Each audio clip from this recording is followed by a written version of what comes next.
વિદ્યાર્થી મિત્રો, ધોરણ 10માં રચનાઓ ખૂબ જ મહત્ત્વની છે. તો આપણે રચનાઓનો પહેલાં બેઝિક અભ્યાસ કરીએ. તો આજે સૌથી પહેલાં રચનાઓમાં ખૂણાઓ કેમ દોરવા, ખૂણાઓની વાત કરી દઉં. તમને હું યાદ કરાવી દઉં છું કે ખૂણાઓ આપણે જે છે એ કેમ દોરવા, પહેલો સવાલ રચના માટે. તો એ તમને આવડે છે, છતાં હું આ રચનાની અંદર બેઝિકલી આ સમજાવી દઉં છું. ખાસ કરીને રચના દોરવામાં માપપટ્ટી, પરિકર, પેન્સિલનો ઉપયોગ આપણે કરતા હોઈએ છીએ. આ ખાસ ધ્યાન રાખજો.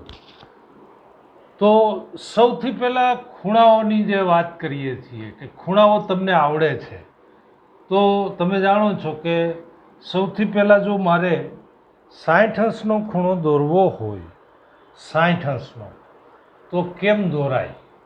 તો કે એને માટે આપણે તમારી આ જે માપપટ્ટી છે તેનો ઉપયોગ કરી સૌથી પહેલાં બરાબર ધ્યાન રાખજો.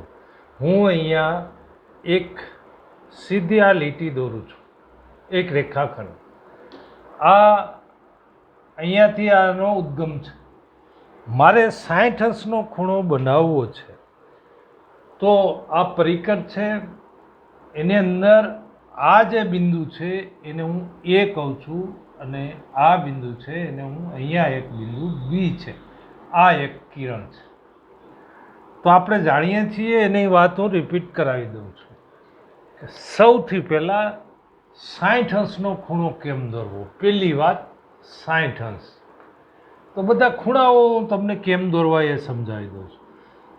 તો પહેલાં સૌથી પહેલાં અહીંયા ધ્યાન રાખજો, આ પરિકરની તમારા પેજને અનુરૂપ યોગ્ય એક ત્રિજ્યા લઈ લેવાની. જો આટલી મારે આ માપ પ્રમાણે આ એક મેં ત્રિજ્યા પસંદ કરી અનુકૂળ. એ કેન્દ્ર ગણી એક ચાપ બનાવવાની. જો હું બનાવું છું, આ મેં ચાપ બનાવી, બરાબર ધ્યાન રાખજો. આ ચાપ છે તે એબી કિરણને અહીંયા સી બિંદુમાં છેદે છે. હવે ફરી પાછું સી કેન્દ્ર લેવાનું અને ચાપ દોરવાની. આ સી કેન્દ્ર લઈ, જો ફરીથી 60° ખૂણો, એ કેન્દ્ર લઈ અને અનુકૂળ ત્રિજ્યા લઈને એક ચાપ દોરવાની, સી કેન્દ્ર લઈને બીજી ચાપ દોરવાની. બંને ચાપ અહીંયા જ્યાં છેદે છે તેમાંથી એક રેખા સીધી પસાર કરી દેવાની. એ બિંદુમાંથી આ પ્રમાણેની એક રેખા આપણે પસાર કરી દેવાની. આ થઈ ગયો 60° એંગલ. જો ખૂણાઓ જ આજે હું સમજાવીશ કે જુદા જુદા ખૂણા. બીજી વાત, ખૂણાની સાથે ખૂણાનો દ્વિભાજક પણ મહત્વનો છે. જે ખૂણાઓ દોરીએ છીએ એ ખૂણાનો દ્વિભાજક બહુ મહત્વનો છે. દ્વિભાજક, કોઈ ખૂણો હોય એનો દ્વિભાજક કેમ દોરવો એ કહી દઉં છું. જો આપણી પાસે આ એક ખૂણો છે 60°નો, આનો મારે દ્વિભાજક કેમ દોરવાનો? કોઈ પણ એંગલ, આ 60 છે તો અહીંયા મારી આ ચાપ રેડી છે, તો બંને જગ્યાએ મારે આમ ચાપ આ પ્રમાણે બરાબર ગોઠવી દેવાનું. જોજો, જે ખૂણાનો દ્વિભાજક દોરવાનો છે ત્યાં આ પ્રમાણે પરિકર ગોઠવી દેવાનું. પછી એક ચાપ દોરવાની. આ ચાપ દોરાઈ ગઈ. ફરી પાછો આ બાજુ ફરશું, આ બીજી ચાપ દોરવાની. આ જે બે ચાપ જ્યાં છેદે છે, આ જે ચાપ બંને જ્યાં છેદે છે તેમાંથી આપણે આમ આ રેખા પસાર કરી દેવાની. કાળજી રાખીને રેખા દોરવાની. આ રેખા દોરી તો આ 60° ખૂણો આ થઈ ગયો 30°. ખ્યાલ આવી ગયો? કોઈ પણ ખૂણાનો દ્વિભાજક કેમ દોરવો એ વાત કરી આપણે. 60° ખૂણો દોર્યો, એનો દ્વિભાજક દોર્યો તો 30° થયા. વળી પાછું અહીંયા મૂકીને આનો દ્વિભાજક દોરીશ તો 15° થશે. વળી 15 અંશનો હું દ્વિભાજક દોરીશ તો 7.5 થશે. આમ એક 60ના ખૂણા ઉપરથી જુદા જુદા 30, 15 એમ કોઈ પણ ખૂણાઓ આપણે દોરી શકીએ છીએ. જુદા જુદા ખૂણાઓ કેમ દોરવા એ તમને હવે ખ્યાલ આવ્યો. 60, 30, 90. ચાલો હવે બીજી વાત, 90 અંશનો ખૂણો કેમ દોરવો. 90 અંશ તો એમાં પણ આ જ રીત છે. સૌથી પહેલાં હું આ પ્રમાણે એક સીધી લીટી દોરી દઉં છું, એક સીધો રેખાખંડ કિરણ દોરી દઉં છું. આ પ્રમાણે મારે દોરવો છે 90 અંશનો ખૂણો. આ એ બી કિરણ છે, એમાં મારે એ બિંદુ પાસે 90 અંશનો ખૂણો બનાવવો છે. બરાબર ધ્યાન રાખજો. હવે કોઈ પણ ખૂણા કેમ દોરવા એ આજથી તમે બરાબર શીખી લેજો, એકબીજાનામાં પ્લસ માઇનસ કરીને. તો હવે 90 અંશનો ખૂણો દોરવા માટે આપણા પેજને અનુરૂપ એક યોગ્ય આપણે ચાપ રાખવાની, યોગ્ય ત્રિજ્યા રાખવાની. આ મેં યોગ્ય ત્રિજ્યા રાખી છે. આ ખૂણો દોરવા માટે એક તો ચાપ દોરજો બરાબર. આ મેં ચાપ દોરી, આ એક ચાપ દોરાણી.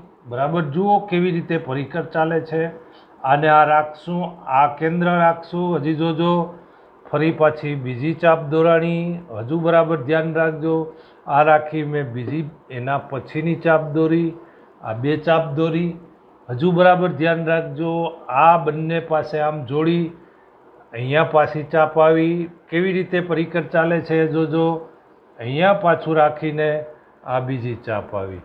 પછી જ્યાં બંને ચાપ છેદે છે, જ્યાં બંને ચાપ છેદે છે એના ઉપર આ પ્રમાણે સીધી રેખા દોરી દેવાની.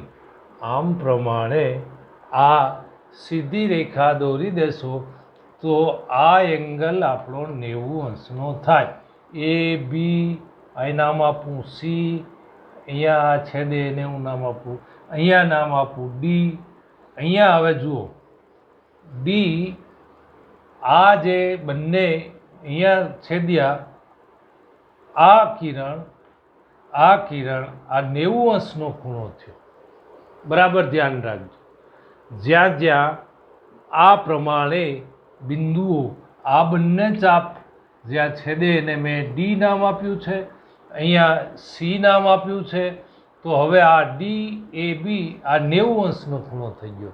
તો 90 અંશનો ખૂણો દોરતા આવડે તો 90 અંશ પછી પાછો આનો જો દ્વિભાજક આપણે દોરશું, 90 અંશનો હવે દ્વિભાજક આવડશે. જો 90 અંશનો મારે દ્વિભાજક દોરવો હોય તો આ બંનેને આમનામ એકબીજા સાથે ફિક્સ કરી આ એક ચાપ દોરશું, આ બાજુથી બીજી ચાપ દોરશું. પછી બંનેને આપણે જોડી દેશું. આ બંનેને આપણે અહીંયા આમ જોડી દેશું એટલે સીધો આપણે 90 અંશનો ખૂણો એટલે 45 અંશનો ખૂણો થઈ જાય. કારણ કે આપણે આ 90 અંશ હતો એમાંથી આપણે 45 અંશ બનાવી શક્યા. એનો દ્વિભાજક દોરીએ તો 22.5 અંશ ઉમેરી શકીએ, બનાવી શકીએ.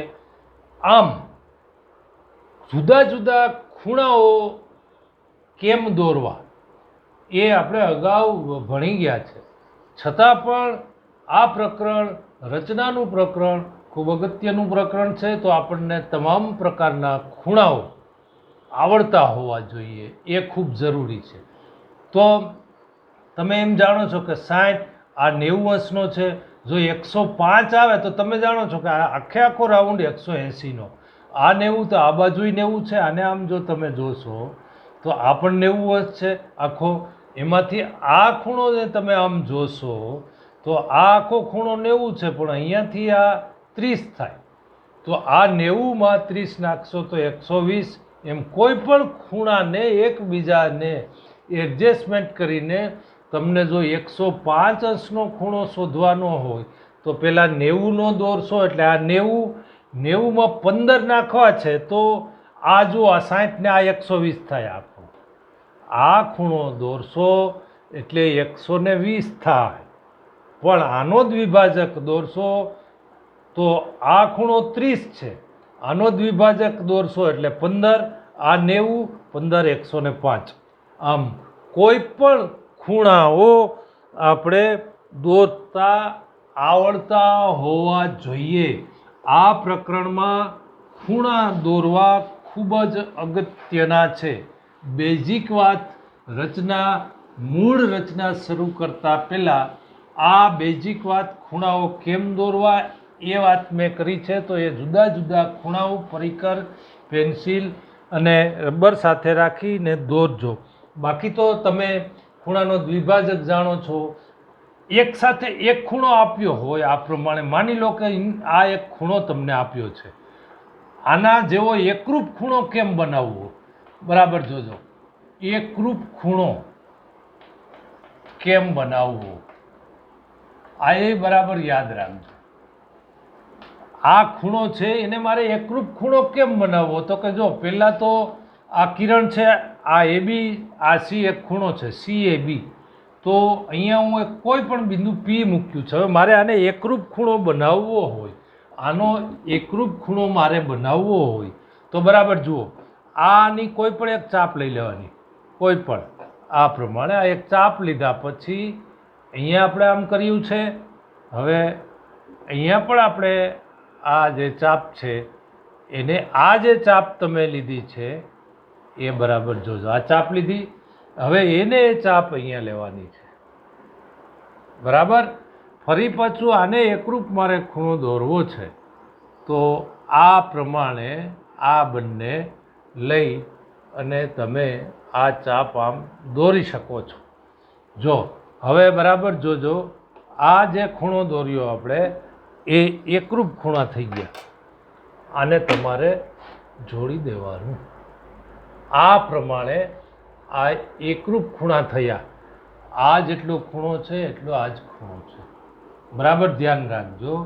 ફરીથી આ જેટલી ચાપ છે એટલી જ ચાપ આ રાખી અને તમે જે ખૂણાઓ બનાવશો તો બંને એકરૂપ ખૂણા થઈ શકશે. તો આ રીતે એકરૂપ ખૂણાઓ કેમ બનાવવા એ પણ આપણે જાણીએ છીએ કે ખૂણાઓ તમને કોઈ પણ આપેલો હોય, આ ખૂણાને એકરૂપ ખૂણા કેમ બનાવવા.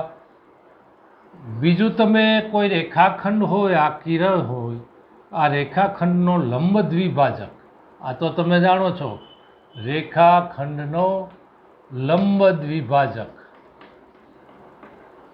કેમ દોરવો, લંબ દ્વિભાજક. તો એમાં પણ હજુ આ બરાબર ધ્યાન રાખજો. આ જે રેખાખંડ છે, મારે જો આ રેખાખંડનો લંબ દ્વિભાજક દોરવો હોય તો અડધા કરતાં વધુ માપ રાખો, અડધા કરતાં વધુ માપ રાખવાનું, અડધા કરતાં વધુ થોડું, અને બસ બે ચાપ દોરી દેવાની છે, બીજું કાંઈ કરવાનું નથી. બે ચાપ છેદતી ન હોય તો બરાબર ફરીથી કરી લેવાની. જો ચાપ છેદતી ન હોય તો એને આપણે ફરીથી આ બંનેને આમ તમે જોડી દેશો ફૂટીની મદદથી અને જોડશો તો આ લંબ દ્વિભાજક છે. તો આજે આપણે જુદા જુદા ખૂણાઓ કેમ દોરવા, આપેલ ખૂણાને એકરૂપ ખૂણો કેમ બનાવવો, જુદા જુદા ખૂણા કેમ બનાવવા એ બાબતની આપણે વાત કરી છે. રચના સ્વાધ્યાય 14.1 શરૂ કરતાં પહેલાં આપણા આ બેઝિક વાત હતી તે મેં આજે કરી છે. હવે પછી આપણે સ્વાધ્યાય 14.1 શરૂ કરશું. આ બધી જ રચનાઓ તમે બધી પ્રેક્ટિસ કરી લેજો. આટલી રચનાઓની પ્રેક્ટિસ કરશો પછી બીજી રચનાઓ સરળ પડશે, સાધનનો ઉપયોગ કરતાં આવડશે. તો આજે એટલું રાખીએ છીએ. આભાર.